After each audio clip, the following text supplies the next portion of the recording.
আজ আমার উদ্ভাবনী গল্প হচ্ছে পাঠদানের নতুন নতুন কৌশল প্রয়োগ করে শিক্ষার্থীদের কাঙ্ক্ষিত শিক্ষণফল অর্জন করানো।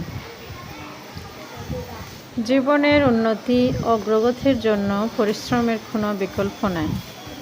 যত্ন ছাড়া যেমন রত্ন মেলে না, তেমনি পরিশ্রম ছাড়াও সাফল্য লাভ করা যায় না।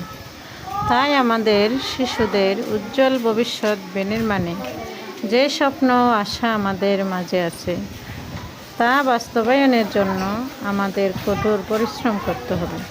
বয়স, সামর্থ্য, মেধা অনুযায়ী শিশুর কাঙ্ক্ষিত শিক্ষণফল অর্জন করার জন্য আমাদের পাঠদানে আমাদেরকে নতুন নতুন কৌশল প্রয়োগ করে আনন্দঘন পরিবেশে শিশুদেরকে পাঠদান করে কাঙ্ক্ষিত শিক্ষণফল